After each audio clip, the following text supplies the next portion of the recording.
pressure, manifold and different levels and different kinds of pressure.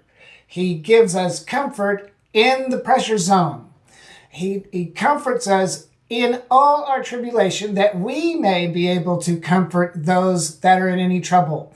Go out and tell somebody today, you're not in trouble. You're not in trouble. You are in transition. You are not in trouble. You are in transition. God comforts us in all of our tribulation, that we may be able to comfort those that are in any trouble. I like that. That's an all-inclusive statement. Some people with a religious mindset, he says, well, he comforts those that are in trouble unless you created the trouble that you are in. People say, well, God won't help you out of a situation you got yourself into.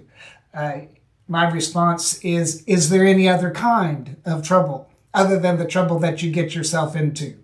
God's not sitting back with a litmus test. Well, let me see, you did something unwise, therefore I'm not going to be the God of all comfort to you. Oh, yes, he is.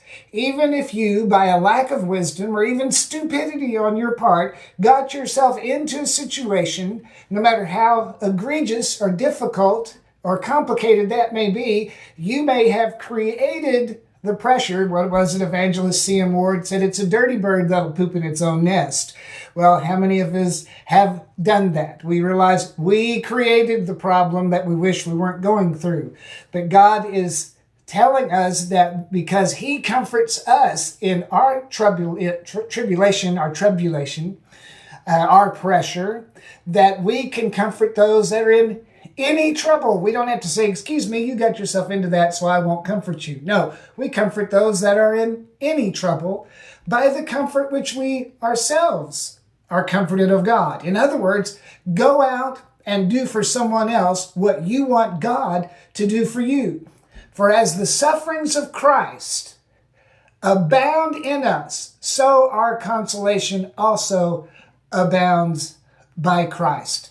Now, this thing about suffering, the sufferings of Christ. Peter made a statement in 1 Peter 1:11. He says, searching what manner of time the Spirit of Christ in the prophets did signify, when it testified beforehand of the sufferings of Christ and the glory that should follow. Now, this is 1 Peter 1:11. It's very important.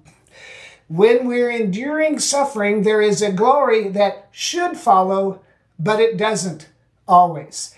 And it's all about our focus, and it's all about our faith. Are we going to flounder around like Peter walking on the water begins to sink? Are we going to look to Jesus and say, Lord, help me, I die? Are we going to pray that powerful, all-encompassing faith prayer in a moment of trouble? God, help me. Well, when you cry out to God for help, he would say, au contraire, I happen to be the helper. God, comfort me. Well, that's who I am. It's what I do. He wants to comfort you. He wants to help you. You are not in trouble. You are in transition.